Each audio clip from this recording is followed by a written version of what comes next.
There's been so much really good progress, and I'm very grateful for the time commitment that people are putting in. I know we've had a few back-to-back here. I think it's been really important to have these discussions with the work groups on the recommendations.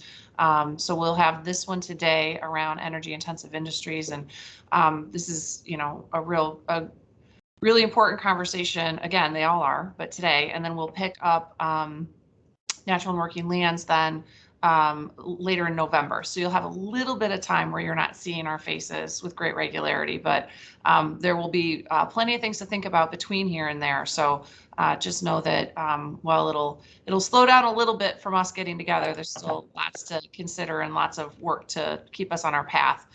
Again, as you know, we're aiming for a draft plan then in December that would then go up for public comment in January. So with that, hopefully I've given folks a little bit of chance to get on. What we're going to do up front is a little bit of business as usual. As usual, we'll do business up front. That's perhaps a better way to say it.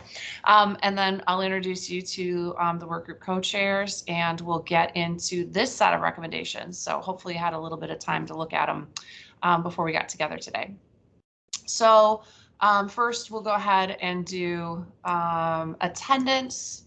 Maybe I should start from the middle, Rachel. I don't know. I'm not sure if I'm smart enough to start at the middle and make sure I caught everybody. So we'll start at the top and work our way through. Sorry to be predictable. So first I've got MDOT, Paul Adjaba or Niles Annalyn. I think I saw Niles on. Yes, this is Niles on here. Hey, Niles. Frank Beaver. Good afternoon. Hey, Frank. Leo, either Susan Corbin or Judd Herzer. I'm here, Director Clark. Good to see you. Hey, Judd. And then from Dow, Mary Draves, although look like maybe Mary got double booked. Do we have Jeff Stoutenberg? Oh, okay. So Carrie Dugan. Hi, Director Clark. Looking good after that booster shot, right? Good. From DNR, Dan Eichinger or Scott Whitcomb? Hi, Director. Dan's on. Hey. Excellent. Thanks for being here. Treasurer Eubanks. In my bottom left. Middle of the alphabet or not, I am here.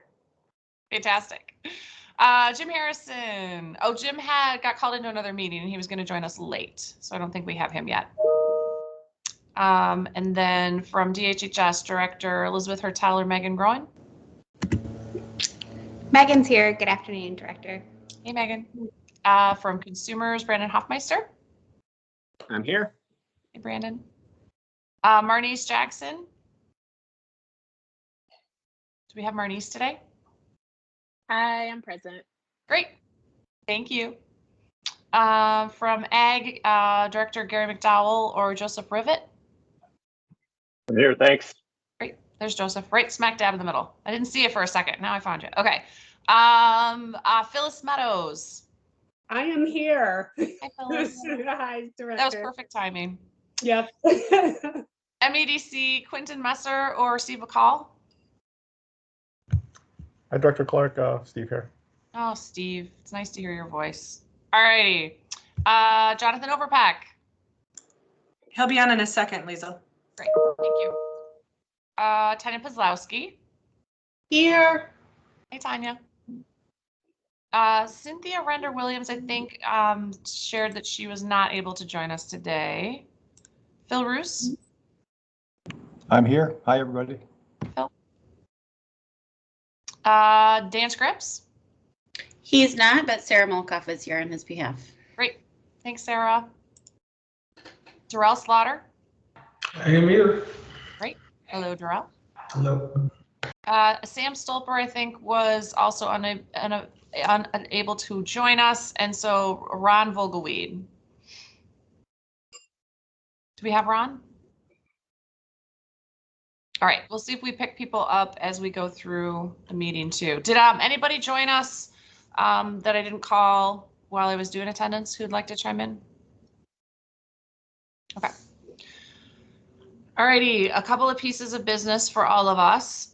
We're going to do our usual adoption of the agenda and minutes, and then we have scheduled an additional meeting, so I'd like us to adopt that too before we move into just a high-level overview and then hand it off to our work group co-chairs.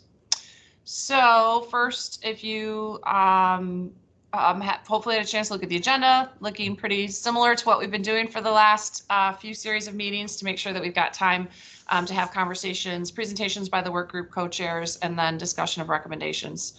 So I'd like to call for a motion and second for our agenda today. So moved. moved. For support. Great, thank you. Terrell, Phil. Any discussion on today's agenda? All right, all in favor say aye. Aye. Aye. Any opposed? Great. So then you received a copy of the minutes from the 26th meeting on Friday, 29th. My reminder to thank Kimber because we're turning things around really quickly, which I'm really grateful for. So let's put the meeting minutes in front of us. So do I have a motion in a second? So moved. Thank you. Support. Thank you, Phil. Any comments on the meeting minutes from last week? Any improvements, corrections? Okay, all in favor say aye. Aye. Aye. Aye. Aye. Any opposed?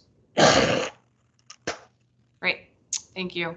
All right, so in order to make sure that we have enough time to deliberate, we would like to add a meeting based on your availability responses Friday, December 3rd from 9 to 11. One is the best date for most council members.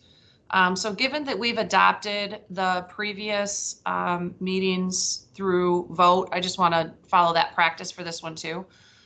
So I guess we'll just say, well, we probably should move it and put it in front of us. So motion and a second again. So moved. Second. Thank you. Second. Thank you. Any discussion on that date? Okay, all in favor say aye. Aye. Aye. Aye. Any opposition? All right. I see that we've been joined by a couple of folks who weren't able to chime in attendance. So Ron, I see you. Thanks for joining us. Anybody else join us? Oh yeah, Pack. That's right. I saw too. Great. Thank you. Glad you're here. All right. So before I turn it over to energy intensive industry conversation, I just wanted to touch on a couple of things we talked about up front in the last meeting around the executive directive and the executive order. So just to kind of make sure we're thinking about our cadence for the next few weeks. So we've added this additional meeting so we can have more time to talk through the recommendations. The executive directive 2020-10, which Kimber put up last time, and you all hopefully are versed in it, but we can make it available to you if anyone feels like they're not quite sure where it is. So the executive directive requires the department to build the plan. And then the executive order that builds the council and creates the charge to the council sets it up so that the council is advising the department on the creation of the plan. So I just wanted to lay that out. We've had a couple of sidebar conversations about, how do these pieces weave together? So I wanted to just put it all in front of you again. So the work groups are making recommendations. We're having these deliberations in the course of the council conversations. We're working to put some additional public sessions on before we get fully to the draft plan process. Of course, there'll be public sessions, public engagement sessions after the draft plan too. So it is our intent to have, each of these council meetings on the recommendations themselves, the work group co-chairs present, have all of you have conversations, when it's possible, you can engage in the surveys. So, we're receiving all that feedback, and then we'll be putting together a draft plan to put in front of you then in December for the later December meeting, not the December 3rd meeting. So let me just make sure I've got that articulated well. So it's the 11th that we'll discuss the outline for the draft plan. So I just wanted to make sure to do my best to make that clear for folks. And then in early January, we'll have the draft plan that will be in front of all of you and then also formally released for public comment. Director Clark, this is Dr. Meadows. Just wanted to make sure I'm clear on that because I probably was one of those people that you needed to. But as we make these recommendations, I guess I get concerned if the plan is to plan. So when we look for the recommendations, they should be actionable, but a plan might be developed to actualize them. Is that correct? Or would it be acceptable to say part of the planning is, part of the recommendation is you need to plan? Does that make sense? Oh, I'm sorry. I just wanted to make sure that was clear. So I guess my answer to that would be any place where we are able to take action. I agree with you that we need to be taking action. There's been a lot of planning. That being said, there may still be circumstances where the right action is planning. Does that make sense? So I don't want to just say flat out, we would never recommend strategy work. But I agree with you that, you know, and we've been hearing this from the council members of the last few council meetings, that there's a desire to default to action whenever possible. Okay, yeah, that's very, very helpful. Thank you. Yeah, thank you.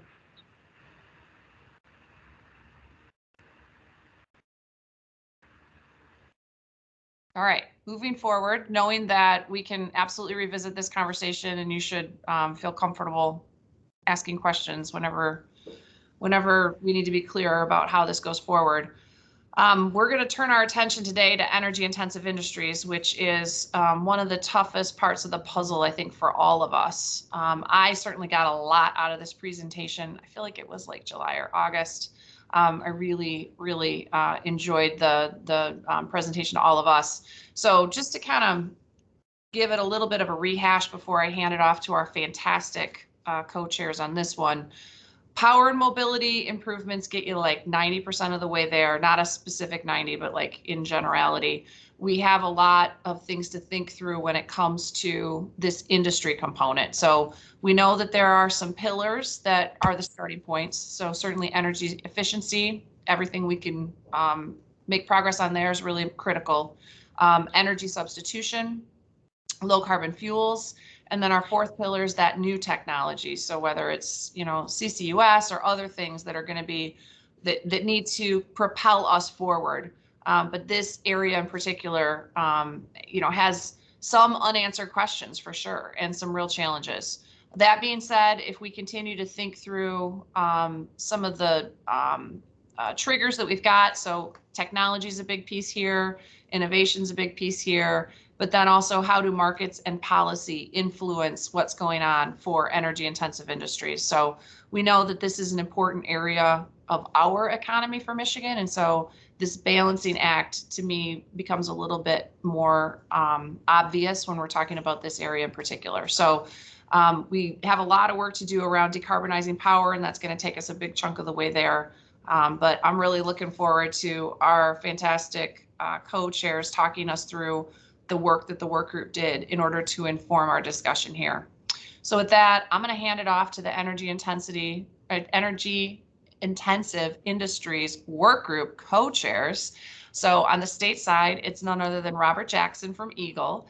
And then on the non-state side, it's Stephen Holte from Hemlock Semiconductor. So pretty thrilled to have these guys taking us, introducing us to the work group, and then we'll hand it off again to Doug to take us through a conversation about those recommendations. So Stephen, Robert, floor is yours. Thank you. Good afternoon. Stephen Holte and I would like to thank you, Director Clark, and members of the Council of Climate Solutions for giving us the opportunity to co-chair the Energy Intensive Industry Work Group and present its recommendations to the Council. In regards to the process, we held 10 work group meetings with individuals and organizations identifying themselves as representing industry, labor, government, public health. And Stephen and I also consulted with subject matter experts in electrification, low carbon fuels, energy efficiency, renewables, and climate solutions on the structure of the work group, its focus, and the topics for discussion. The work group meetings were conducted in 3 phases and were focused on identifying opportunities to move industry towards a low carbon future. The first phase focused on gathering and analyzing emission data from the U.S. Environmental Protection Agency's Greenhouse Gas Reporting Program, U.S. Energy Information Administration, and state sources. Stephen and I were assisted with assistance from technical advisors, conducted internal and external meetings with experts on the relevancy and accuracy of the data set used in our work group meetings, which was followed by a series of level-setting group meetings to hear from regional and national experts to develop a baseline understanding of current energy emission levels, opportunities, and barriers to reducing GHG emissions, and how best to address environmental justice concerns. From there, the work group transitioned into phase 2, a series of facilitated discussions on decarbonizing strategies to consider opportunities and barriers and to begin exploring potential recommendations. And then the work group shifted into phase 3 to develop a list of recommendations for what should happen by 2030 to achieve Michigan's 2050 climate goal. The work group reviewed and refined its recommendations based upon phase 1, phase 2 discussions, which brings us to the work group recommendations to the Council on Climate Solutions. The recommendations that Stephen and I will present are based on input from the work group members and represents the best opportunities for GHG reductions from Michigan industrial sector to reduce climate impacts on communities, the environment, promote economic growth, and provide workforce opportunities. Next slide. And with that, I'd like to transition to Stephen Hulte. Thank you, Robert. You can hear me okay? Yes. Yeah, I'm Stephen Hulte, and I'm a chemical engineer and also the sustainability leader for Hemlock Semiconductor. I'm going on 24 years in Michigan as a transplant from South Dakota. So my first slide here, should just start with, I'm going to build on this slide. We're looking at a very high level magnitude of Michigan energy intensive industry greenhouse gases on this slide. But our work group scope was 34 million metric tons of CO2 per year, which is roughly, if you do the EPA calculation, 4 billion gallons of gasoline consumed in the year. So we account in industry for roughly 1/4 of Michigan's GHGs. And as Robert mentioned, we level set to get our work group members on the same page. On day 1, we had like a bell curve of knowledge. We had some members who had helped write and update the greenhouse gas protocol, and some like me in the middle do the carbon accounting at their companies. And then there were some members who were just starting off not knowing what GHG or greenhouse gases stood for. So we had a wide bell curve. Michigan's industry scope 1 on top are our direct emissions that come from fossil fuel combustion within our fence line. Conversely, the next line down, scope 1 process emissions are emitted while transforming our feedstock into our supply chain products. Doing a little level setting with you here on the phone. And then scope 2, the third line down, our indirect emissions primarily come from the electricity that we purchase and then later consume inside our fence line. Please click once again. So overlaid on our scope 2 chart, and I see it came through a little differently than what I put. I want to kind of cross out those million metric tons. This is a major assumption that we needed to make, that energy production, or utilities as we often in industry call them, will successfully decarbonize, as Lisa mentioned. As you decarbonize, or as we decarbonize the electricity feeds, we'll have diminishing returns on what we can affect in our scope. So the remaining 5 million metric tons on this chart are the GHGs that we can still reduce on our end over the next 20 to 30 years. These 3 bars are simplifications of our entire scope on how our recommendations will impact them. So once again, the top bar, primarily what we burn, like natural gas on our site. The second bar, primarily emissions from chemically converting our feedstock into products. And then lastly, third bar is the electricity emissions. Please click. So our first recommendation, our highest impact recommendation, is to help supply us and help us be a part of that supply chain, carbon neutral fuels to Michigan industrial sector. we need high thermal energy right on site. You know, we can electrify some of our process, but of what we cannot electrify in the future, we're going to need help and we're going to need collaboration on what we will be able to put into our processes. So we will need other carbon fuels, carbon neutral fuels. Please click. To continue producing cement and steel and chemical products in Michigan, for Michigan to be an industrial powerhouse, we'll need to capture those carbon emissions. We'll need to sequester them and utilize them.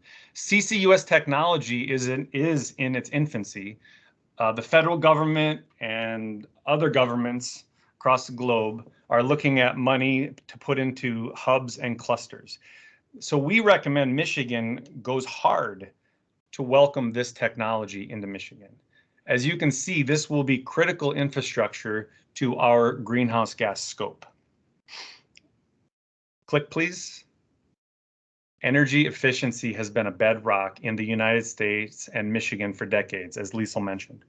It will continue, energy efficiency will continue to reduce industrial scope 1 and scope 2 for decades to come. And for all energy sources, including fossil fuels on that top line and electricity on that third line. Please click next. The next two recommendations will increase and enable the pace of decarbonization for all recommendations, our work group and other work groups. Scope 3 indirect is what I'm showing here as a recommendation number 4, buy clean, often called buy clean. Emissions from upstream suppliers and downstream.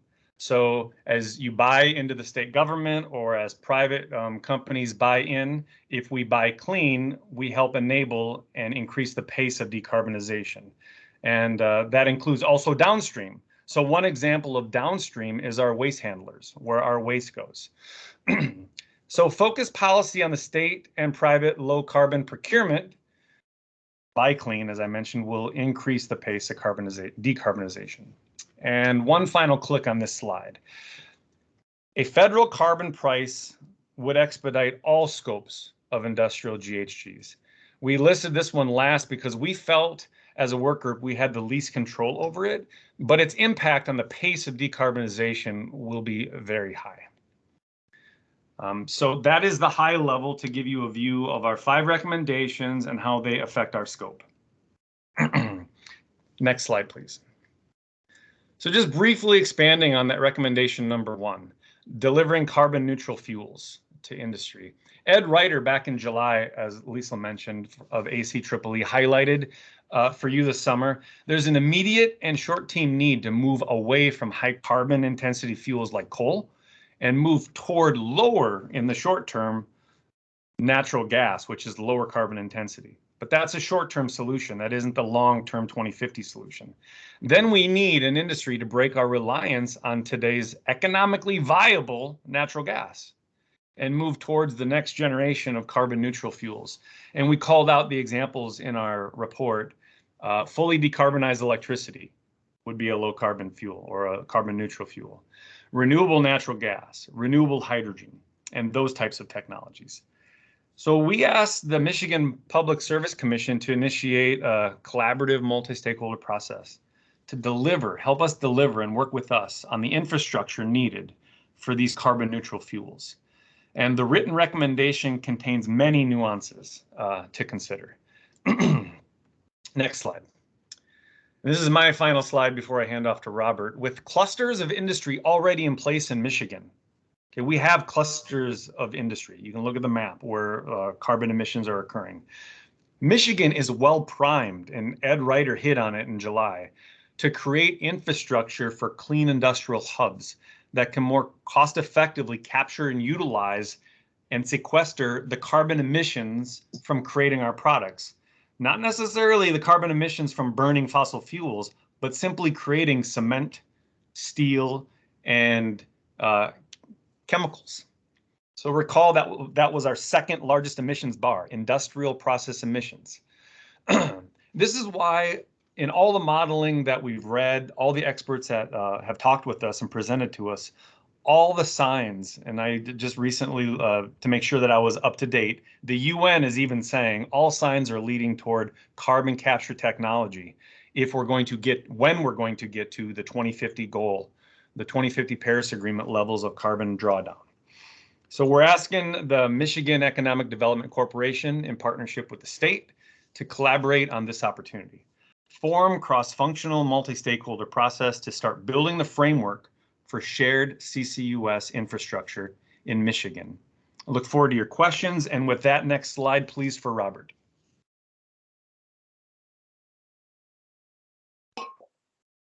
Thank you. So the next slide is advanced energy efficiency and process improvements. Given the scale of energy used in Michigan industrial sector and the energy efficiency improvements in the sector can significantly reduce the demand for energy and reduce GHG emissions by 5 million metric tons and CO2 by 2050, while keeping the energy costs reasonable. The key is how best to accelerate the rate of adoption of in-use energy efficiency technology and practices. Both energy efficiency and process improvements should be considered collectively and holistically to ensure that Michigan's industries can achieve carbon neutrality by 2050 as cost effectively as possible. To do so requires a commitment from industry and labor and assistance from state and federal government agencies and other stakeholders to develop and implement assistance programs such as technical assistance, retooling grants, training, informational programs that will lead to GHG reductions and minimize the impact on communities, lead to job creation and retention while overcoming economic and financial barriers to allow for fair competition and greater private sector investment in energy efficiency. With all that in mind, the recommendations of the work group are that the governor should direct the Michigan Department of Environment, Great Lakes and Energy and the Michigan Public Service Commission to convene a stakeholder work group before 2023 to recommend programs and partnerships to advance energy efficiency and process improvements to enable achieving carbon neutrality by 2050 in the industrial sector. Next slide for recommendation 4. Recommendation 4 focuses on implementing a policy for public procurement of low carbon products. We know that the public and private sector procurement is a critical lever that the state and local government can use to create demand and use of low carbon fuels and recycled materials. Using recyclables or previously used materials, give these materials a second life in the supply chain and provide for supply chain processes and recreate a circular economy.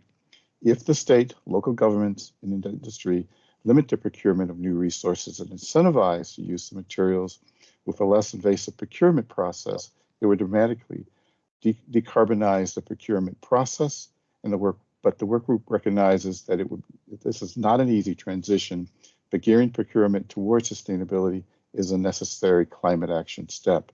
Therefore, the work group is recommending that the governor should direct EGLE to form a work group to craft, assess, model potential impacts of, and implement a policy for public procurement of low carbon products, which would create a market demand for low carbon products, support industry to pursue technology innovation that can reduce emissions.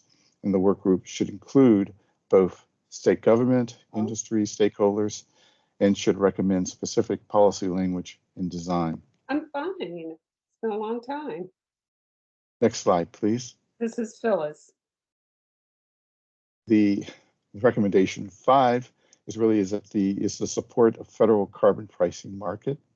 The work group deliberated on this and believed that a federal carbon pricing market would help to advance net zero GHG emissions technologies and approaches. And therefore, the energy intensive industry work group is recommending to the council that the governor support a federal carbon pricing market. Next slide. And as the work group worked through all of its recommendations, it considered equity in industry decarbonization. It looked at the siting to avoid any future injustice of industrial facilities, including delivery of low and non-emission fuels. We recognize that it must be done thoughtfully and thoroughly and meaningfully to involving the community at the early stages.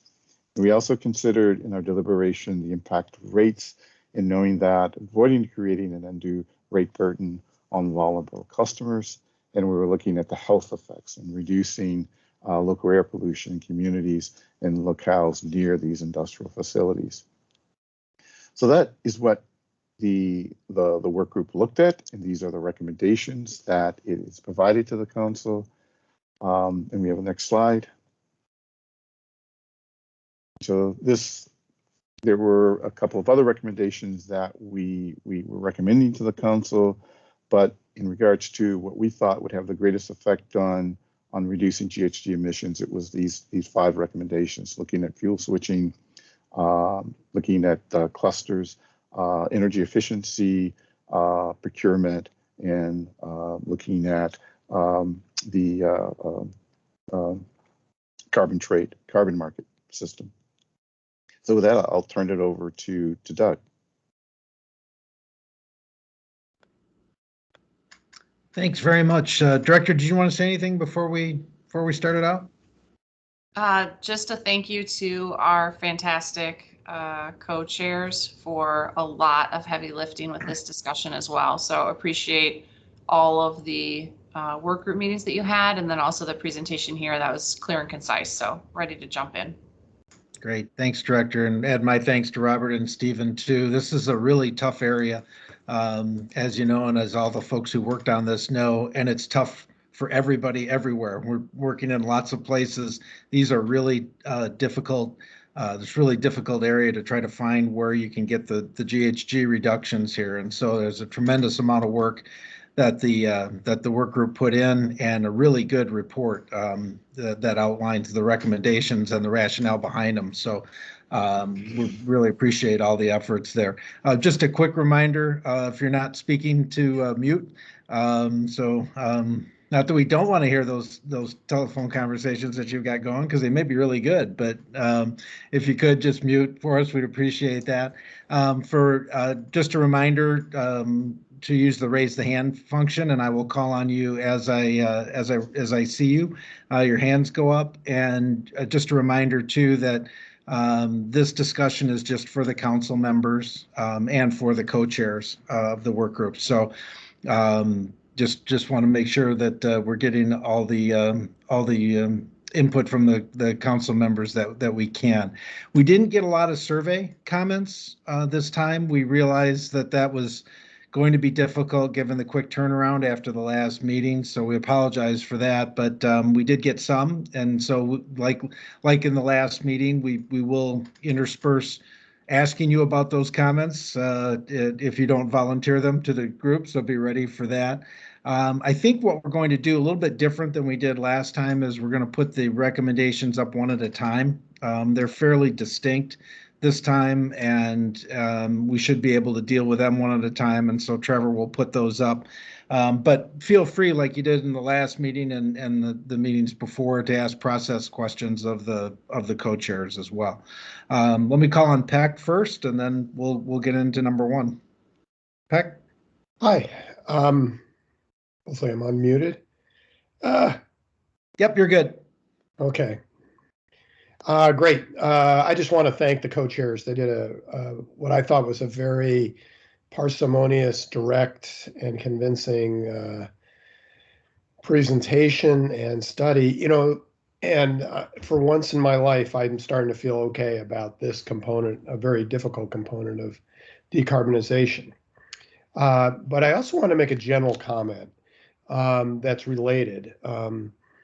The deliver carbon neutral fuels to industry by 2050. The thing I think we really want to try and do wherever we can is speed things up. I fear that if we phrase it this way, what we're essentially saying is, you know, it's natural gas until 2050. And even though you're correct that natural gas is in theory, less carbon intensive, I'm the climate scientist in the group, it isn't than coal. It really isn't, because of all the leakage that industry seems unable to stop. It just seems to get worse with time. So it is better, it is cleaner, but it's not, and certainly better for our air quality, natural gas, but it's not that much better in terms of its impact on the climate system, because there's just too much methane, natural gas, being released to the atmosphere directly in the form of leakages at the wellhead and then transport. So what I'd like to do is just get everyone focused on, can we do something in our recommendations, not just here but elsewhere, to really speed up the timeline by which we want these things accomplished, and at least convey to the world that Michigan isn't just going to wait until the 2040s to solve problems like this. We're going to try and solve them earlier. And I'll finish by just saying I really like the clean industrial hub idea. It kind of makes common sense. But the other part of this reason for speeding things up is Michigan has an opportunity to be a leading state in decarbonization, not just on paper, but in action. And the sooner we get going, the sooner other companies, new and entrepreneurs and other talent is going to relocate to Michigan. If we have, decarb by 2050 only, that is going to be a real sea anchor on this transition here in the state to a clean energy, robust economy. That's also just. Thanks. Thanks, Peck. And, Robert or Stephen, if you've got, if you want to, feel free on any of these to just jump in and respond. I just want to reflect back what I just heard. Thanks, Jonathan. I think one of the things I heard from you is a goal to get carbon neutral fuels here by 2050 is a goal, but you'd like to see some intermediate goals. And I would encourage you and the council to detail that out. Could I follow up then? Yeah, please. I think it'd be really helpful to get a sense from someone. I mean, we all can get a sense from reading literature and listening to podcasts and things, how fast we might get a hydrogen economy. What can we do in Michigan to accelerate a hydrogen economy? That's obviously probably most promising. There are others on this Solutions Council that believe renewable natural gas is a real viable one. That could come a lot faster, from feedlots and other activities that are already taking place in Michigan. And maybe we could come up with, we just need, I don't know who it is, it has to be someone with expertise, maybe within Eagle, to be able to come up with a timeline that's realistic, because it doesn't do us any good to come up with a timeline that's aspirational only. Yeah, and what we could do from an industrial perspective is say, here's what we need. We are chained to natural gas for a century. We need a pipeline and infrastructure, and we need to collaborate together and get those new fuels. Yeah, that's good. And maybe we don't need a pipeline to, dirty fuels from Canada, but we need a pipeline to clean fuels from somewhere. But I would love to see us try and attract, build on your idea here of building a more, a national standard for industrialization in the 21st century, one that has these clean energy hubs. And that might actually take our putting some effort behind developing these fuels in the state, or at least in the region. I mean, really being proactive in developing those fuels rather than waiting for them to be developed elsewhere and piped in. One of the iterations of the Biden infrastructure plan had 4 hubs that they were looking to get money to, and so Michigan should be getting our voice out there saying, we want you to look here.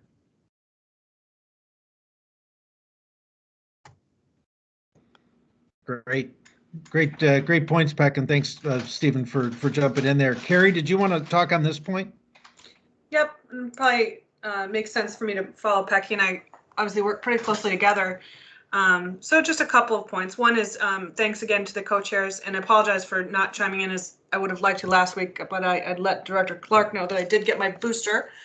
And I was feeling the effects of it, but I feel great today, great enough to tell you a couple of things. One is that when I think about sort of where we need to be, I used to say, Doug, that it's about like leapfrogging. We'll deal with the technology we have now, but we know we need to go somewhere. And that's under the assumption that the data that we're using is in fact accurate when it comes to things like leaks, like Peck discussed. But if it's not spot on accurate, then what we're really talking about is leapfrogging. And I think about the environmental justice communities in Michigan who have been impacted, for so long by energy intensive industry. So I just do think this is a really, really unique opportunity in multiple ways. One is that there's already a ton of work going on. Looking at breakthrough technologies, in fact, breakthrough energy technologies, breakthrough technology ventures, my friends, back at the ranch at ARPA-E and so on, they're looking for the disruptive technologies. What I think we need to do is consider, and I'm really pleased about how Director Clark has set up his council to be inclusive of folks like Quentin Messer, to keep Michigan's eyes on the prize of landing these companies here in Michigan and attracting them business and attracting the talent that Peck said. But it's really going to take the confluence of these things, finding the new technologies, deploying them at speed, and let's not lose sight of the fact we've got Hemlock on the call. We also have a number of major global companies with headquarters in Michigan who have global sustainability goals. What I would love to see, and this won't come as a surprise to anyone who knows me, is that these companies actually execute on their big sustainability goals in Michigan. In other words, act like a market for these opportunities. So that's kind of my framing and how I think about this. And then finally, underlining what Peck said about Midwestern leadership. You guys heard me probably from the first phone call about my lack of tolerance for this being flyover territory. This particular set of recommendations is really exciting to me about positioning Michigan as a lead state for everyone else to be paying attention to. So I applaud the work of this working group. I know this is not easy, not a big, easy lift, but I think a terribly important one. So I'll get off my soapbox. Those are just some thoughts. Soapboxes are allowed. That's okay. So, it sounds like, and it sounded like from both Stephen and Robert, from your perspective, it's not just a 2050 goal, but doing things as, having the stakeholder process up front, and then figuring out how things can develop, as they do. It's not just a 2050 to Peck's point and to Carrie's point. I'm seeing nods. So, Correct. Yeah, Robert, go ahead.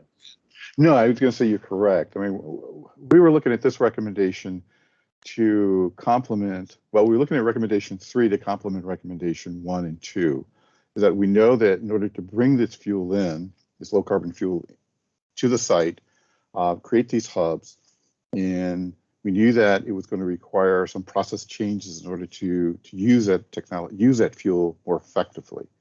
And recommendation 3 is to provide that that situation where we're effective in terms of using the low carbon fuel and these more innovative and new processes that needed to be changed within the industry in order to reduce the GHG emissions from the existing processes.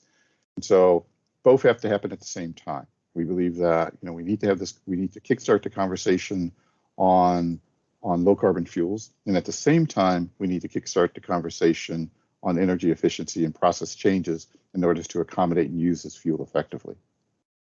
Right. Okay. Great. Thanks. Anybody else have a comment on number 1 here, which is what we've primarily been dealing with here for the last few minutes? Darrell?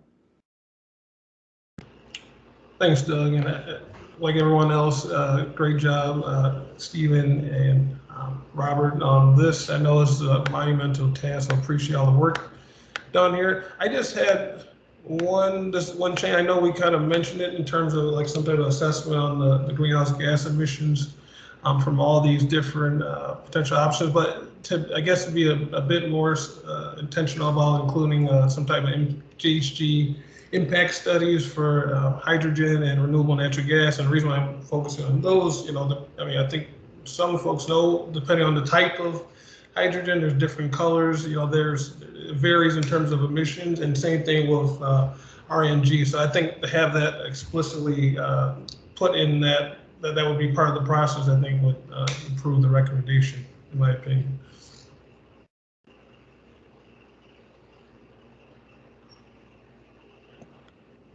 Okay, thanks, Terrell. I know there were some folks who commented on the survey. I know James isn't with us yet, but Steve, Phil, Brandon, did you want to share with the group what you had shared in the survey with respect to number 1 here?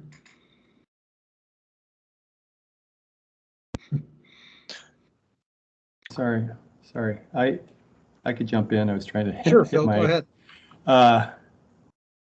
And I think I'm going to make it a little more general than number 1, beyond number 1, if that's okay. I Sure, think I kind of want to go back to Phyllis's comment earlier that plans and stakeholder engagement processes versus actions. And I realize, I really appreciate Stephen and Robert, the work you guys did. And I sat in on a couple of these sessions and you know, having at least some appreciation for the complexity of this. This may be the most challenging work group in a lot of ways to really drive immediate action. But I guess I want to press on that a little bit and just ask, this one feels like more plans and processes than actions. Are there any specific opportunities that came up that would drive more immediate action and results? I'm a little worried about this, the time horizon on a lot of this. Even the under number 1, the doing this work by 2025 feels like a long ways out. And maybe this is a question for Great Plains Institute. Are there any examples in this work group where we might borrow some more aggressive, kind of action-oriented ways of making progress in the near term from other states who have completed their plans? Is there some inspiration from there that could be helpful?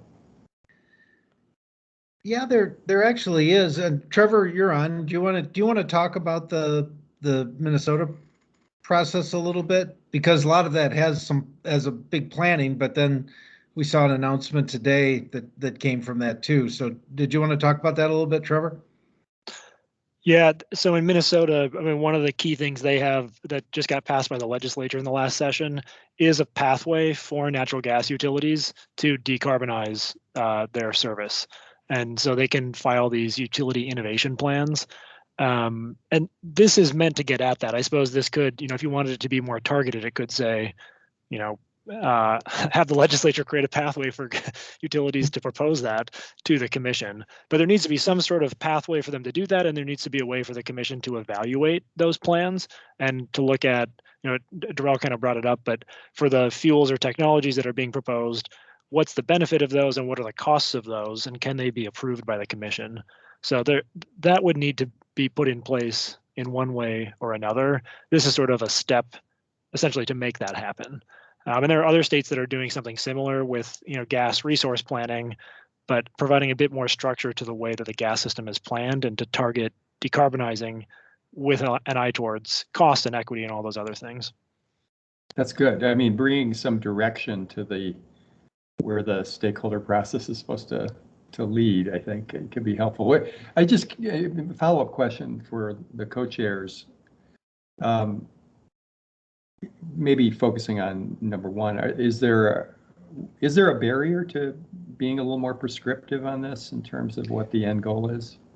Yeah, I've asked similar questions where our scope is, and natural gas is so inexpensive. It is a huge natural barrier. So to bring in carbon neutral fuels without a multi-stakeholder process helping that along, if I don't change my unit operation the same time the infrastructure is built to bring in something like renewable natural gas or hydrogen, it's not going to work. So it's complicated because we have a century of burning natural gas in our industry. An easy example is steam. We have natural gas burners making what they call them steam boilers. And we have them, Dow has them, every chemical industrial has them, similar to the utility has them to make electricity. And to change that infrastructure is a huge technological landscape. The DOE is working on it. The Advanced Manufacturing Office is working on it. Robert has connected me with some really great people working on it in the DOE so I can understand the complexity. The national labs are working on it. Somehow we need to connect Michigan to all of that federal, we're working on it. So about as prescriptive as we can get is this is going to happen fast. The pace is going to change fast if we do number 5 and start valuing carbon. But until we do that, it's just going to be slower. Robert, you want to tag on to any of that? No, I think you covered it quite well, Stephen. Okay. And you envision that process being a 3-4 year kind of an endeavor? That's what GPI advised. Okay. That was their experience. Trevor? Okay. I think that this could be, so I actually think the before 2025 came from the template where, you know, you could say 2025, 2030, 2040, 2045, and so we just selected 2025. So it doesn't mean it would take 4 years. I think it could be done in a year. Okay, that would feel good to enshrine that in the document, in the recommendations. And I don't know if when Carrie said leapfrogging, if that was kind of synonymous with like kicking the can down the road. I'm not sure if that's what she meant, but in a way, it somewhat felt that way to me to say, well, this stakeholder process that I got to co-chair is saying we need another stakeholder process, but quite frankly, we need Michigan's public service involved in this. We need Michigan economic development involved in this. Like, we need that. Carrie, did I interpret your leapfrogging? I talk about it in a little different way. When I'm talking about leapfrogging, it's going from like current state of play to where we need to be from a technological perspective. But that's the way I used to talk about it. Now I talk about it in terms of slingshotting because I'm trying to account for the fact that some communities and some places we're starting behind the 8 ball to begin with, particularly when I think about the environmental justice communities who have been, in particular in this set of recommendations, heavily impacted. So for the record, I'm pro stakeholder engagement, just making sure that it's actually reflecting the diversity of our state. So I had quite a few conversations with work group members, even offline of our work group, and they said this feels like what we are doing as industry is saying, yes, we need this. This is a big nut to crack. We need this. Let's hand this as something we officially say we need to the council. And what you read here does, Phil, you're right. It does feel like, well, is this an action? To us, it feels like it's actionable. And if you can work with GPI and the state to chisel it in and make it even more actionable, please do. Okay, thank you. Yeah, and I think the other part of it, and it's been brought up a couple of times now, is it's pretty clear that when they finally get something done with the 2 bills in DC, there's going to be some money for things that are directly impacted or directly referenced in these recommendations. And so I think having something set up to be able to talk about how to access that money, how that money will affect Michigan specifically, I think probably makes a lot of sense from the state's standpoint. But I think that's very real and going to happen. So but you know, then if you're talking about industries, you also, part of the difficulty with the energy intensive industries, and I'm using this as a way to try to answer the question that was asked earlier, is that they're all so different and their margins are different, how they play in the markets are different. And so there's not like a one size fits all. You really have to understand how steel, how cement, how chemical manufacture, they're all different. And so you really have to have something set up to understand how all of those different things, you know, can access this. So it's a little bit more difficult than a lot of the other things that we're talking about through the council here. Darrell, you've got your hand up. Did you want to jump back in, or was that still up from before? No, that was from the previous time. Okay. So I would like to tag on to something that Carrie had said before, and she said, act like a market. And that is so right. Like Michigan needs to be competitive, and this is the time to act like a market. This is the time that industry can attract to Michigan, especially when the feds come out with money to help with these new technologies. We then will become competing with other big industrial states. So now is the time to act like a market. Right. Okay. Darrell, you're back up. Did you? Is that still from before, or did you just put your hand back up? Sorry, nope. Okay. Let's see. So thank you, Phil, for leading us there. Let me, can we move on to number 2 a little bit? Trevor, can we slide down to that one?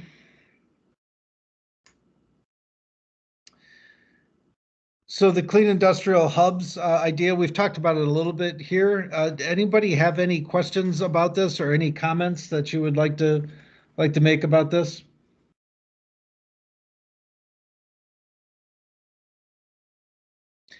Actually, before I leave number 1, Brandon, did you have a comment on the contiguous site definition? It actually applies to a couple of them, but I don't know if you want to make that to the group. I thought it was an interesting point that you had in the survey.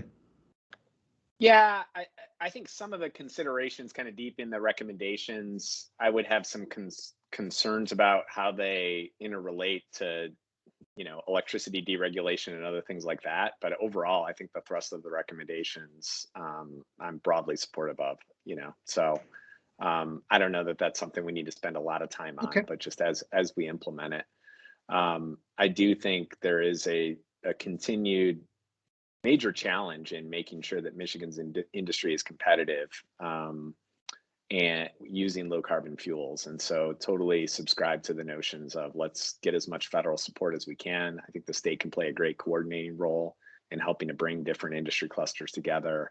And I like the notion that Trevor mentioned about that Minnesota law and enabling gas utilities to file plans with the Public Service Commission there. I think that's something that we should take a look at here in Michigan. Seems very promising to me. Yeah, and then as a follow to that, you actually had XL today that said they have a natural gas net zero by 2050 decarbonization program. So that's after both a large stakeholder process and the Minnesota law that's been referenced. So that's the kind of thing that can happen too. Phyllis. Yeah, thank you guys. Thank you all for this work. I mean, I don't even have even a vision of how difficult this must have been to pull together. I really, really support this second recommendation and appreciate your sensitivity to the environmental injustices that have historically plagued the location of many of the industries that pollute and affect our communities. I'm just wondering, would it help to be real explicit about not only engaging the community, but doing the health impact assessment, immediate and long term, really being explicit about that as being a part of the identification of location? Is that we didn't do that the first time. We have an opportunity to do that this time. Yes, to the ability that I'm able to do that. Now that we've officially submitted the recommendation, I would just need your help in how to tweak that.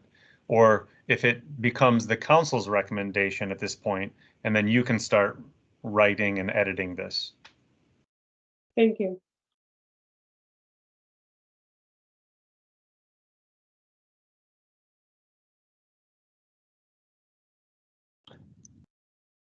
And also, I just want to make the point that where industrial clusters currently exist, hubs can be used to clean up any perceived issues. They can be a part of it, and they can bring jobs to the area as well. And this is another area, your specific reference to CCUS is another area where both in terms of DOE money for projects and tax credits, that will really be helpful if what looks like it's in the reconciliation right now actually goes through, and given that changes about every hour, who knows? But the way that it's written right now, it looks like there will be some substantial resources available from the feds on that. Carrie. Making up for last time, Doug. I feel okay. There you go. See that it all worked out. Sorry, not sorry. Really like in this recommendation about how, I think to Dr. Mehta's point, hubs should be done thoughtfully. What I would hate to see is them run off into, a green, promised land and ignore the fact that there's real opportunity to do cleanup. I also like the attention to collaboration, which we all know is a contact sport. And I'm a little bruised after the weekend from a particular game. But I do think that I'd like to see us getting away from these silos of excellence. In 2022, MSU has the industrial assessment home. U of M had it for many years. There's a lot of learning and good institutional knowledge that just needs to be come down from the ivory tower and get and diffused as quickly, speed and scale as possible throughout the state. So I think there's some really, really neat opportunities as you think about where you're going to put something like a hub or take advantage of a cluster to really optimize it, not only for energy efficiency, but to Dr. Mehta's point, for public health. It's kind of akin to what I've been observing for the last many years about our wonderful OEMs in the auto sector, and really watching them shift to start paying attention to their own backyard, if you will. To my earlier point of the large companies that are headquartered in Michigan, taking care of their backyard. So I'm really excited about this. I think this is really a unique opportunity to right some historical wrongs. For those of you who are playing, 61 minutes is the time in the pool that it took for somebody to mention the game on Saturday. So it was just, I thought it would. I had much shorter than that actually, but so congratulations on all of your patience to wait that long before anybody mentioned it. So very good. Thanks, Carrie. Great point too. And Phyllis's point in the chat is also, fits right in with the idea that, there's a great chance to right the historical wrongs here, but as the recommendations say, the ability to have or the necessity of having collaboration with the communities is really, really important. Phyllis, did you have another point that you want to make? Your hands up still? No, I'm sorry, Scott. Sorry. No, that's okay. No worries. All right. Anybody else have any thoughts on number 2? And this isn't the last chance. You can come back to it if you'd like to as we move on. But I got a couple. Tanya first, and then Steve. Somewhat to help you with potential dead air, Doug, but also the sort of economic development is not an area that I have a lot of background in. And I'm just curious if there is another industry where this kind of hub approach has been used in Michigan, of being proactive in this way. I obviously know we have a big auto industry and things like that, but from an economic development perspective, is there an example of where either Michigan or maybe another state has taken this proactive approach that you could share? Well, before Robert, sorry, Robert, I would just say that right now we have a hub and spoke in terms of getting electricity to people and getting natural gas to people. We figured out how to do that. So go ahead, Robert. No, I was just going to say, recently Louisiana is starting to build a hub. I think it's $4 billion, where they're looking at harvesting hydrogen from natural gas to be used in ammonia production and some of the other operations. And I think it was either, I'm not sure if it was the Dakotas or in Utah, they're also looking at it. But I don't know of any scenario. I don't know of any situation here in Michigan where we have something similar. Maybe Steve McCall, you may know based upon maybe some of the MEDC investments, but I'm not aware of anything like that here in Michigan. Steve, did you want to jump in there? Yeah, I wanted to jump in and probably add some of my comments here as well. But, when I read the recommendations, first of all, Stephen and Robert, just kudos to the co-chairs for the great report and thoughtful recommendations. I want to make sure I mention that. When I looked at the recommendations, one of the things that stands out to me when we talk about clusters, hubs and clusters, clusters to us from an economic development perspective, it's not just the companies, the number of companies that are here in that one specific industry, but it's all the supporting ecosystem that is there to make sure that that cluster is successful, right? So it's everything from the talent and education pieces that help support that cluster. Talking early education to higher ed. It's also the intellectual property that gets generated to support that cluster. So early stage technology that gets developed, right? All of that has to be is done through the university system or through the small innovative companies that we have in the state that are building those solutions, and then it's scaling those up, right? It's those companies scaling those technologies up, and then we have those larger companies on OEMs that are implementing and have spent decades perfecting the art of scaling up those innovations. So that's what an economic cluster to us sounds like, and to us, the automotive industry, that is obviously that is our number one economic cluster in the state. So when I look at how do we build a clean energy industrial hub and cluster in the state, it's MEDC along with a lot of other partners and support systems to develop that ecosystem.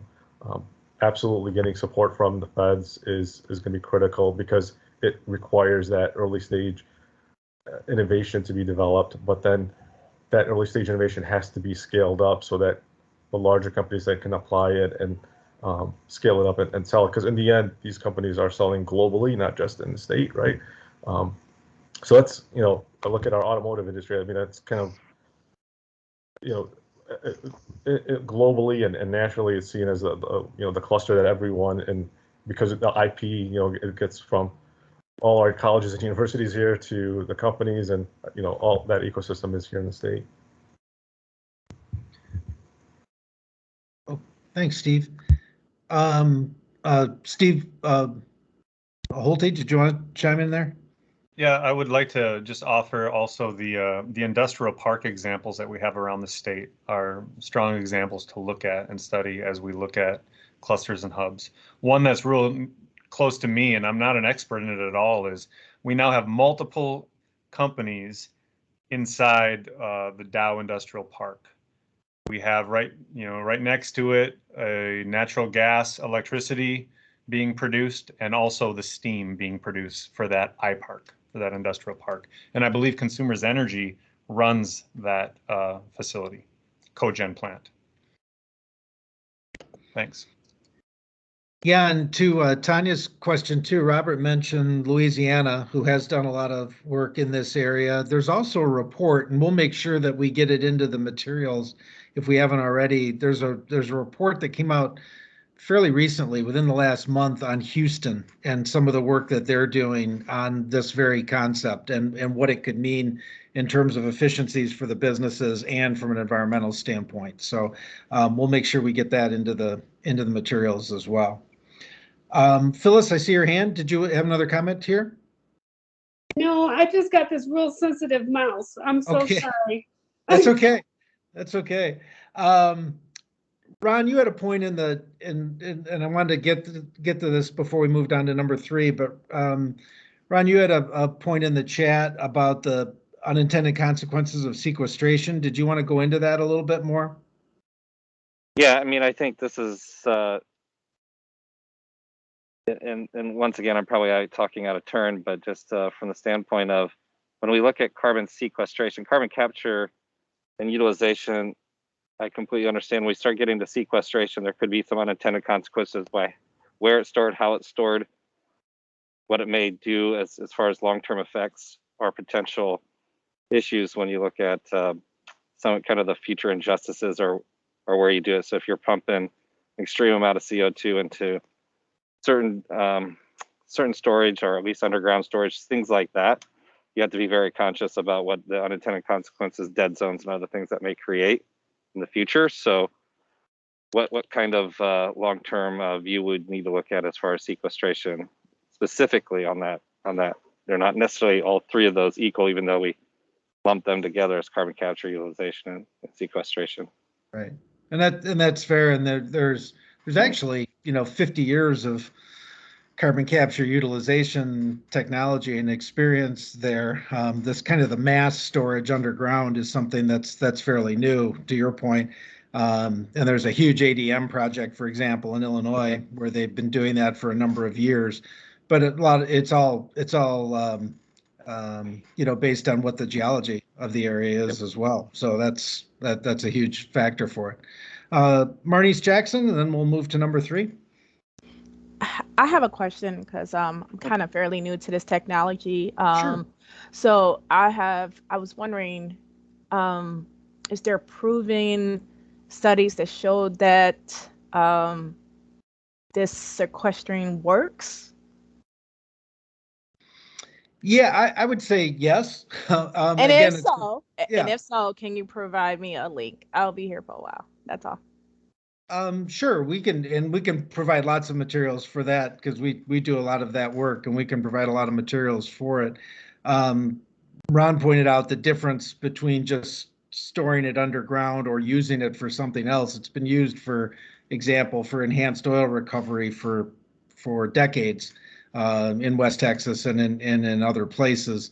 And there are, it's just, and for use in other industrial processes.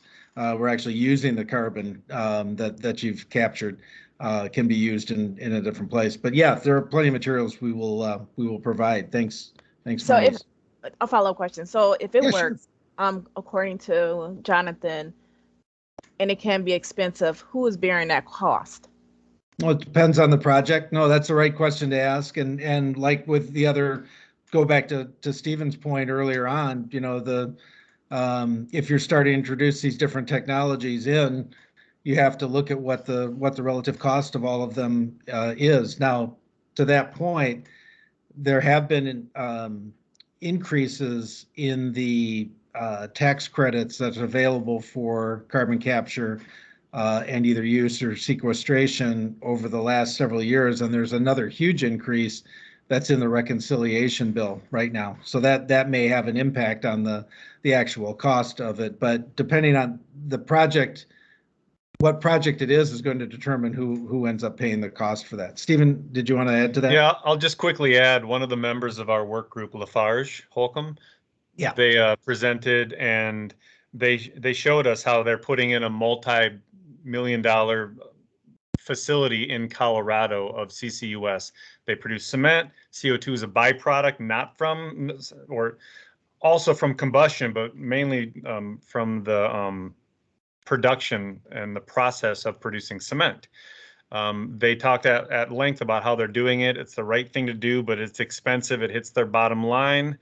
And then finally, they're worried that what they're installing would be like a VCR in the age of streaming, right? Like, as soon as you put a big multi-million-dollar plant like that in, as technology increases, so that's a risk for them. Right. All good questions, though. Appreciate Ron bringing the point up. Trevor, you want to drop down to number 3? We've already talked about this one quite a bit, but this also adds in the advanced energy efficiency and process improvements angle as well. So I don't know if folks had comments on this one. And again, we've got time, so if you want to go back to number 2 at some point, we can keep doing that as well. Anybody have any comments here? So from the survey results, it seemed to be fairly positive comments toward this one, but I want to make sure. Even clarifying questions as to what might be meant by something. Stephen, did you want to say something here? Yeah, I think it may have been Phil Roos who asked about my 1% year-over-year energy efficiency calculation. I use that based on historical. So we could definitely write something that's more aggressive, but I use 1% as a historical. Okay, thanks. Phil, did that answer the question that you had? Yeah. I mean, is there optimism that we could be more aggressive on that? Steven? Just in the spirit of. The problem is we've been in industry for, this type of industry for 100 years, and energy efficiency starts to become diminishing returns. So I'm being realistic when I put the 1% calc out. Okay. Okay. Any other comments on number 3? Can always come back.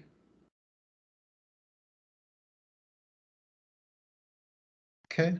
Trevor, you want to drop down to number 4 then? Thank you.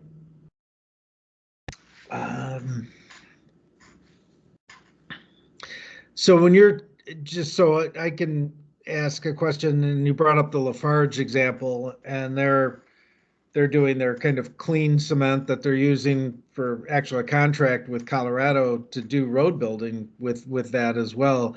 Is that the kind of thing that you're thinking about, Robert and Stephen here? The public procurement of low carbon fuels. It's about that, and it's about circular economy. It's everything. When we look at here in terms of where we know that there could be some GHG reductions from using recycled materials that are out there, that's part of what we're talking about here. In addition to having government using its power to purchase low carbon fuels to reduce GHG emissions.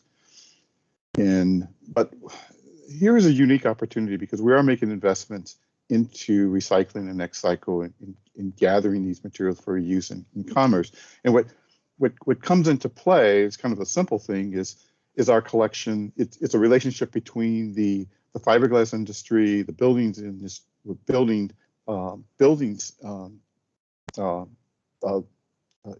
construction and insulation, as well as the collection of glass and bottle returns. If we know that, based upon conversations with the fiberglass industry, is that they can reduce their GHG emissions by 1.5% annually just by switching over from using recaptured a glass from bottle returns and substitute that out from using what they're currently using as sand.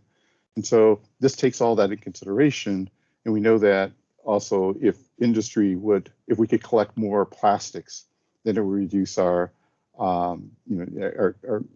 use of petroleum for manufacturing those new products that gets into the marketplace, that gets used for in our manufacturing.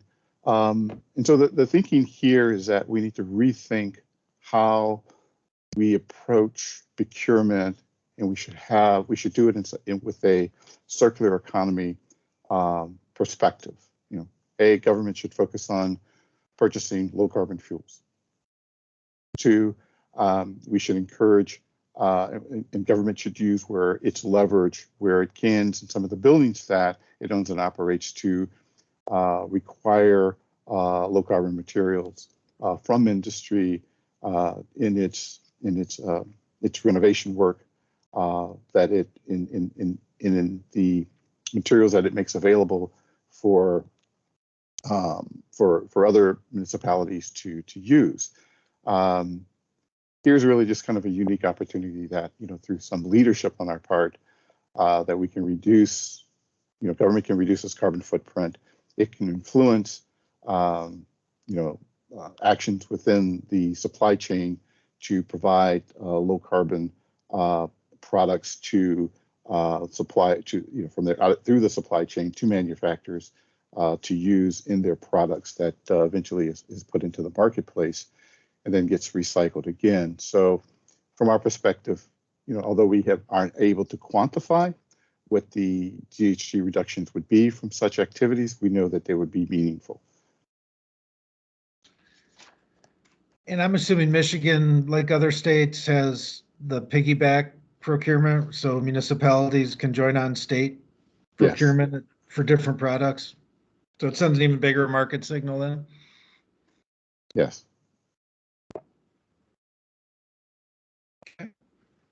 Any comments on this one? I'm saving a little time because I'm guessing that that number 5 may engender some discussion. So that's, I may be wrong about that, but I was saving a little time because I thought that one might get some takers. So let's see, Phyllis and then Phil. Yeah, thank you, Doug. I just had a quick question. Sure.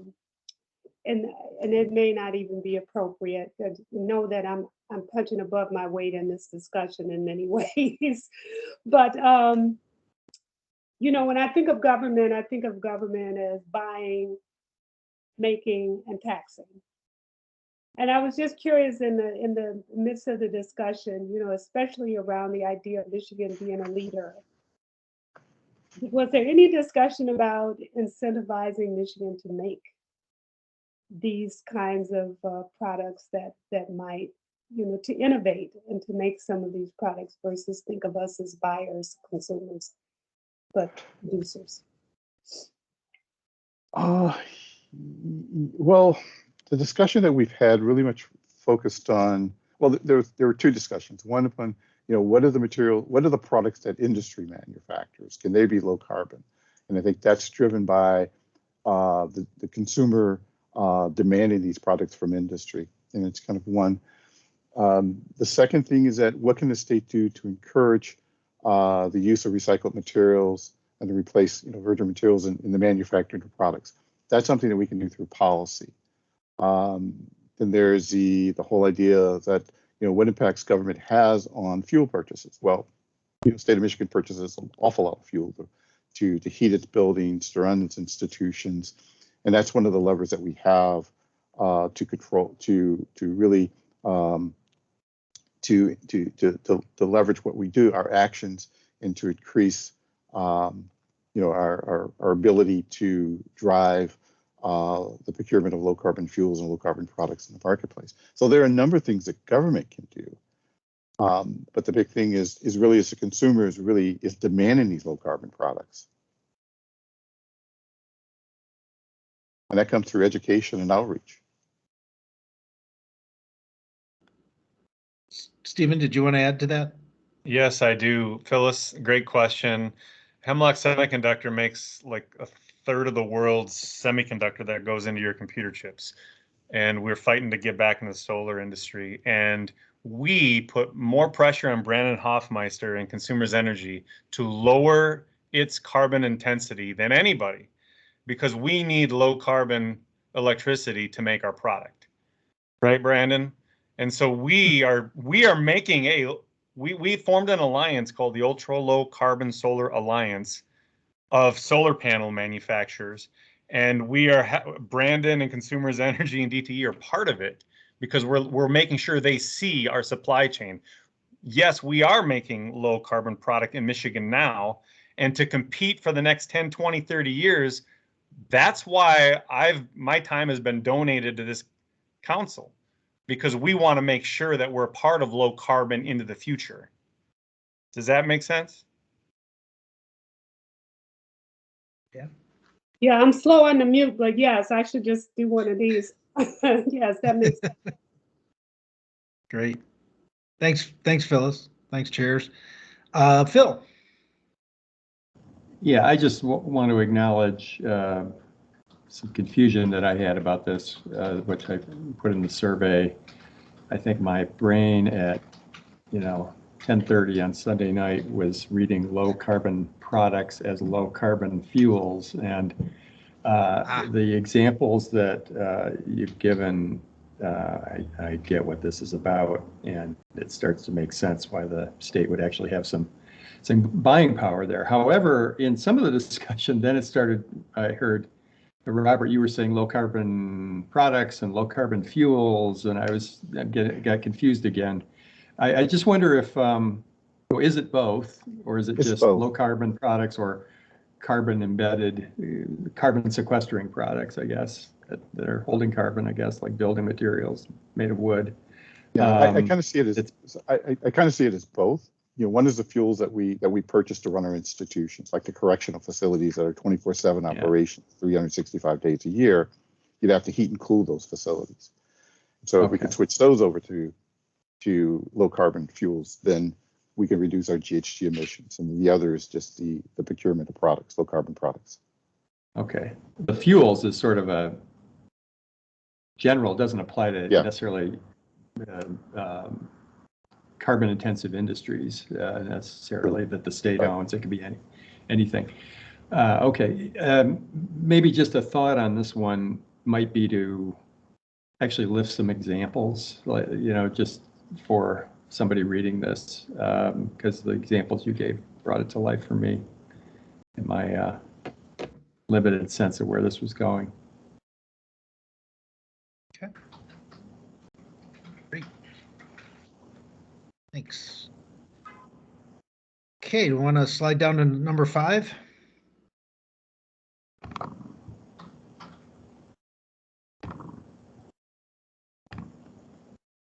Okay. When the other question I had was, when you say support it, is that just, how do you mean support? Is it just as a statement from the governor? Is it something more than that? No, so I just want to, I guess, maybe talk about the genesis of the conversation. Sure. Thank you. On supporting a carbon pricing system. You know, the initial conversation dealt with, okay, let's support something from Michigan. You know, Michigan developing his own system. There was really there was no support for that.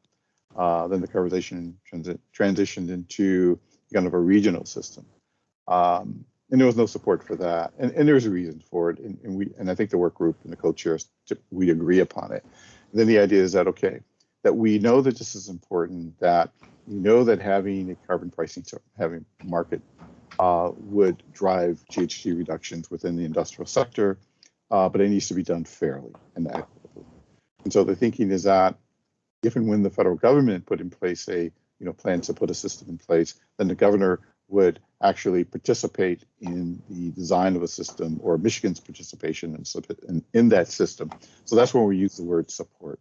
We're saying that, you know, there should be support for it, and that the governor should be actively involved in Michigan's participating in a federal carbon pricing system if and when that happens. Thanks, that's helpful. Drill, you had your hand up and then took it down. Did you have something? I did. I've been having trouble with Teams all day, so my apologies. I made this similar point with, and I'm forgetting which meeting it was, but around, I think it was maybe transportation and mobility. I think they were offering clean fuel, but any type of market base or something like that. My concern, and Robert, I know you addressed it in terms of making sure that it's done equitably, but I mean, I've been learning more about carbon markets, and that's not necessarily my background, but just reading more about it and actually talking to some EJ partners, just some major concerns about, again, those guaranteed reductions where they live. And you know, that's something that's, for me, I think there's recommendations. I have a lot of questions around how this would work. You know, again, I know it's focused on if there was some federal carbon pricing market that encouraging Governor Whitman to be part of it and to do those things. But I guess I just had a lot more questions, but that always is the genesis of my question, you know, those emissions, especially for those folks who, you know, really needed the most. So.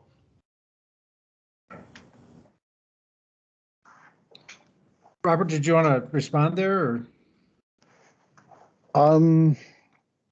So, like Stephen, I'm a chemical engineer. This is really a question should be answered by an economist. And I'll leave it at that. This is, you know, that's why we have a very short. We know that this is important, but we didn't. Stephen and I, we didn't think that we had that we were equipped to really to draft an adequate response for this. But we knew that based upon the conversation of the work group was generally supportive of us having support for a federal carbon pricing market, or participating in the carbon pricing market. But in terms of the nuances of it, I'll leave that to an economist to explain.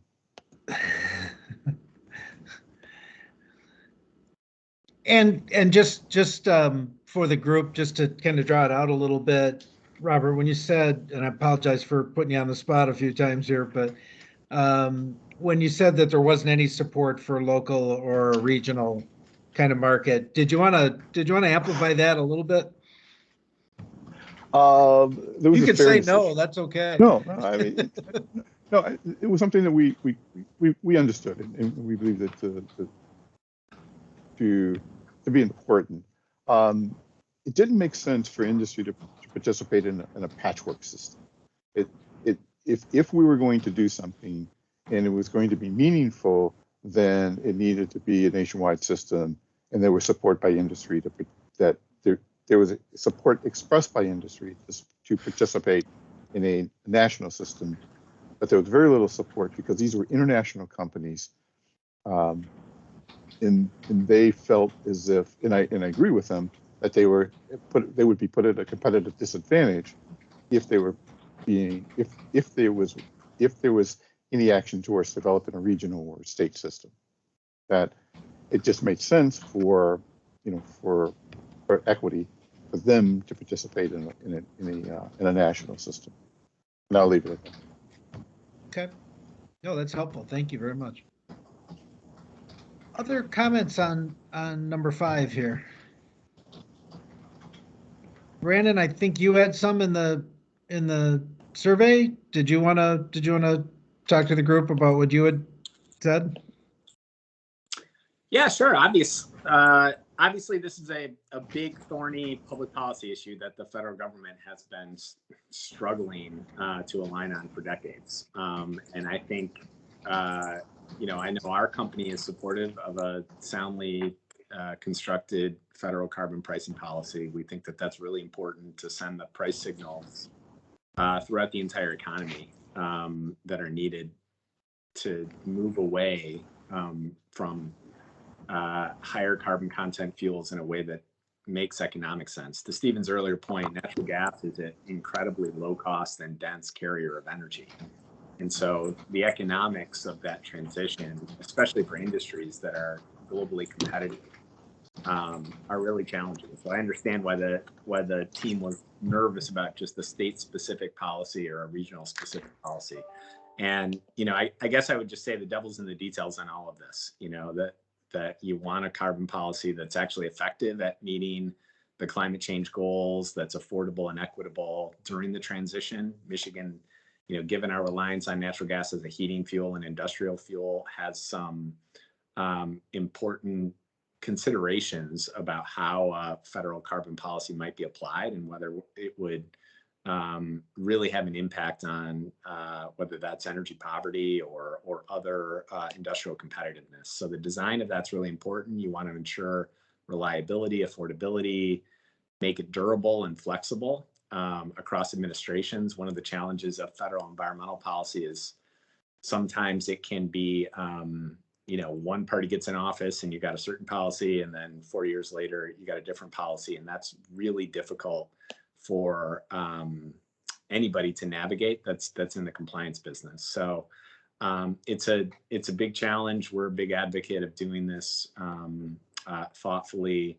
But to the earlier comments about, can we take immediate action regardless of what happens? I think we can, because to some degree this is going to be outside of the state's complete control. We can certainly advocate, and we have been, and different actors can advocate for the Congress to do this.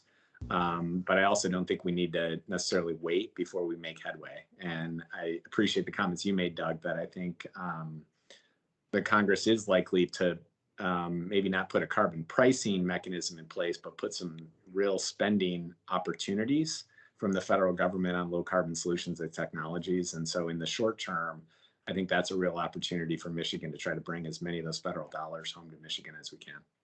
Right.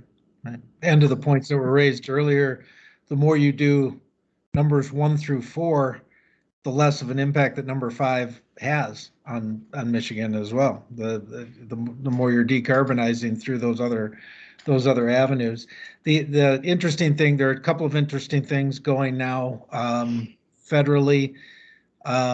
We've seen the administration signal that whether it was the clean energy pricing program or payment program would not be their only move with respect to decarbonization, that there could still be something coming from EPA on that in the terms of new or ratcheted up regulations.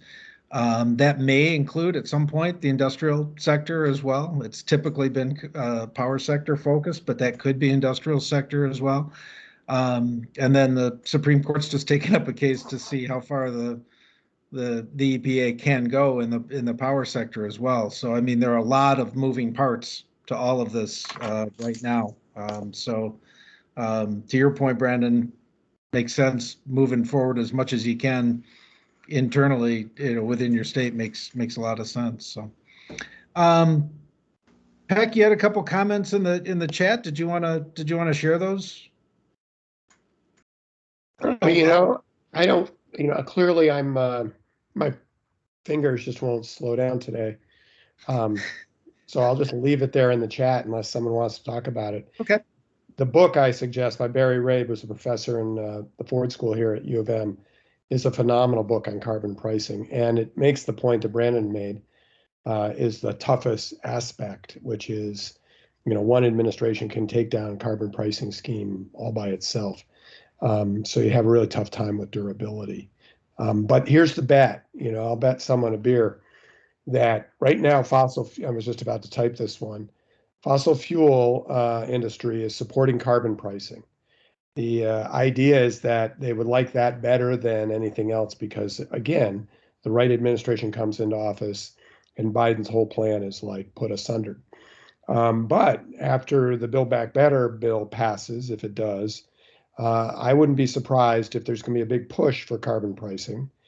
And I'll bet you a beer that the fossil fuel industry will no longer support it because they don't really want it. And they were just using it as a decoy. And that has happened in the past multiple times. So anyhow, I'll just say that to make this fun in case anyone wants to buy me a beer. I think any bets people take on any of this right now are really difficult. Just a beer, though, Doug. Yeah, that's true. That's true. Stephen. So like Robert, I'm not an economist. I'm a chemical engineer. I find it interesting that for decades we've put a tax on our gas because of what it does to our roads. I find it interesting we have yet to put a tax on our fuel because of what it does to our atmosphere. I just want to plant that seed. Yeah. Yep. And then the other difficult parts of it are what Darrell raised, that the carbon tax, the question becomes, it has to be set right. And somebody else made this point in the chat, it has to be set right, or else you have other unintended consequences. If it's too low, people just pay it. And some of those historical inequities with neighborhoods remain, which is why you have a lot of frontline communities and a lot of folks in EJ areas that don't support things like carbon tax. But so at any rate, let's see here, getting a message.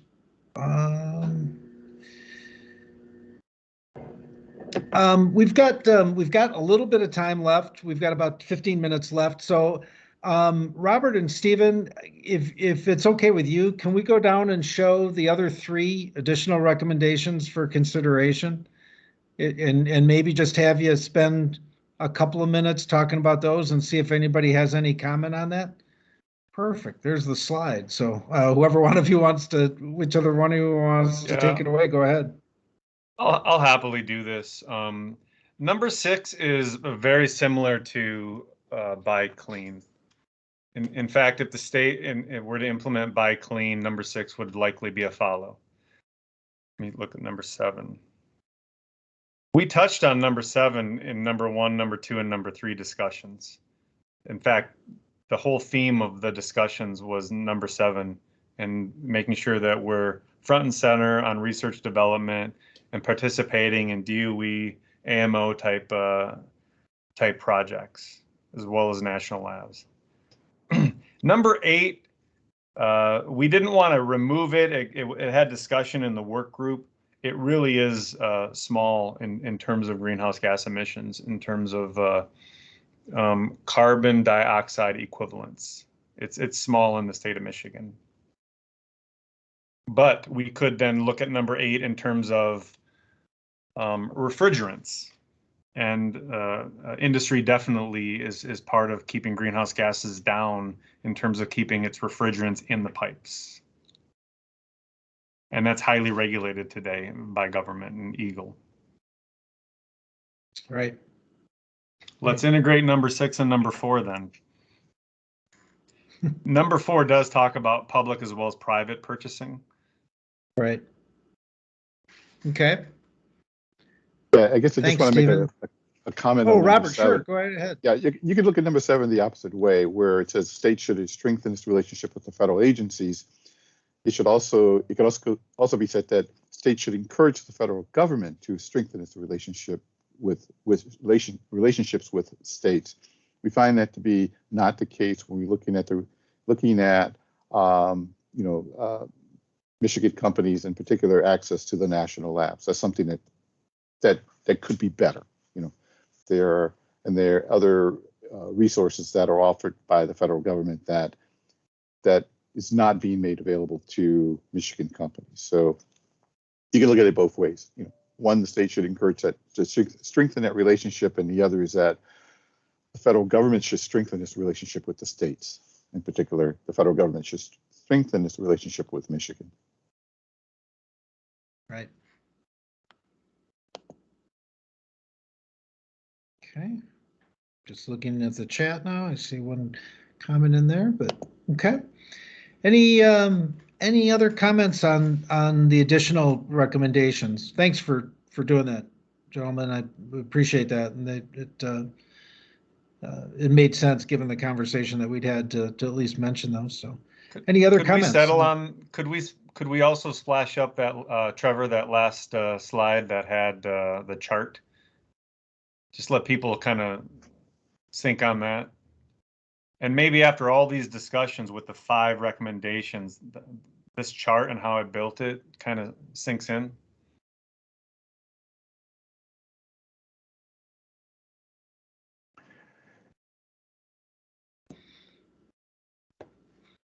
Anybody have any comments on that?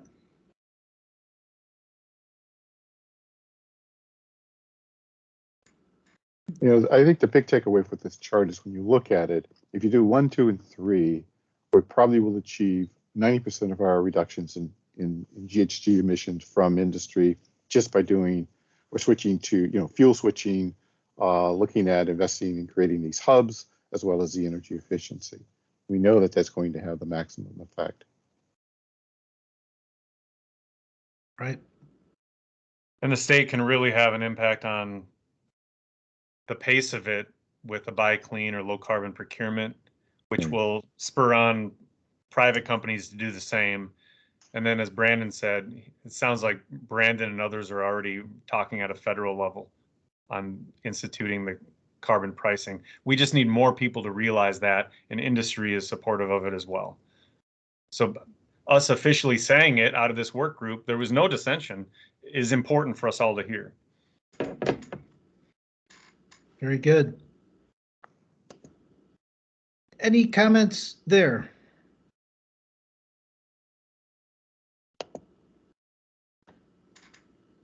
I like the chart. It's very good. Peck, you got a comment here? Yeah, I just say I'm going to be all in on the chart. There's no doubt about that. I just think the big thing that I come away with from this whole discussion is how we ought to take a real positive approach to getting an aggressive timeline on things. Positive in the sense that if we can position ourselves as a real leader in this area, in addition to the others, then we will start to get more talent coming to Michigan, and that should be, and the right companies, and we should start to get a positive feedback. In other words, it should amplify or speed it up. And I think we should really go for something that's carbon neutral in 2050, but is a long ways towards carbon neutral a lot faster. Great. Thanks, Pat. And I want to know how you guys are putting these little emojis on these messages of mine. I'll figure that out next time. I was on a meeting the other day and on a different platform, and people kept sending like hearts flowing through the, flowing through the recommendations. We're like, wow, that's even more than the thumbs up. So, all right. Any last comments? Trevor, you wanted to talk about planning versus action just real briefly, and then we'll turn it back to Director Clark. Yeah, I just wanted to say, because it's been really good feedback on this for multiple meetings, and I've been reflecting on it a bit. Why is it that we have these recommendations where some of them are more planning oriented? And I think one of my reflections, having facilitated the Minnesota process on natural gas decarbonization, and then also been part of this process, that I think, for one, it maybe takes a little more than we had time for in this particular process to get to the level of support for strong action. So if you think about the process we ran in Minnesota, had, I think here for this one, we had about a dozen meetings that were 2 hours each. In Minnesota, we had 15 meetings that were 6 hours each. And it was sort of we had that, plus we had modeling and analysis that went with it. And that really informed the group's thinking. So I think one of the reasons you're seeing these recommendations is the stakeholders are acknowledging it's just going to take more time and looking into more of the details. And part of that is to make sure that there are not unintended consequences. And that goes to things like equity, but also on cost. Folks who are part of these stakeholder groups that develop these recommendations don't want to see Michigan go in a direction where you become the bad example. So I think it's right to think we need strong action. I just wanted to give a bit of a reflection for why are we seeing these things, and maybe there's a way to do both. Maybe you can lay out a really strong vision and acknowledge that there's going to need to be some additional work to build support for those actions to be put in place. Right. And to the earlier point, and it was made at other points along the way, you're not behind. You're behind in terms of where you want to go. You're not behind other states because everybody's struggling with these very same concepts and these very same principles. So it's not like Michigan's at a competitive disadvantage now. You're just not where you want to be as quickly on these particular issues. But you're pretty much where everybody is right now, which isn't great, but it's the reality of the situation too. So any last comments? All right. I'm just Steven. tickled that my thumbs up and my smiley faces and hearts on Peck's comments made an impact. Hey, every bit helps, right? Yeah. So thanks very much, everybody. Director? Awesome. Thank you. What a great discussion. I just thought that was wonderful. I wanted to chime in a couple of times and I thought, nope, it's all going really well. And I'm appreciating the feedback, Stephen and Robert. I love that chart. That was fantastic. This is what happens when you put engineers on a task. I was struck too that like 1, 2, and 3 are sort of the supply side, and then 4 is sort of the demand side, which would be another way to look at how those recommendations in particular interact. But I really got a lot out of that conversation, so thank you. I also wanted to mention to Doug's last point about where we are compared to other states. I have some pretty regular conversations with some of my colleagues, and I was chatting with one of my colleagues last week, and we were talking a bit about their climate work. And it is interesting how in some ways the climate efforts look parallel between states, and in other ways the climate efforts look different. But when you talk about it, there are also just so many similarities. And so I'm grateful to the team from GPI to be able to bring us insights from other states, as well as to all of you who may have interactions in other states, just so that we can better inform what we're doing here in Michigan, so that we can find that balance between leaning on others' experience and learning from what we see in other places, and then also coming up with an outcome that is distinctly Michigan. So that's always our trick. And, I am hopeful that we're on the right path in order to get to that outcome.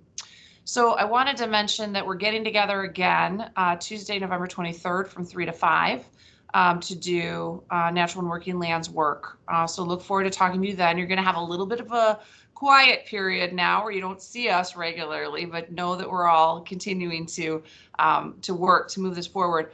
I also wanted to mention that our team has put materials on the website, so you all have seen them. Largely, it is the recommendations documents. I think everything's up except today's recommendations documents.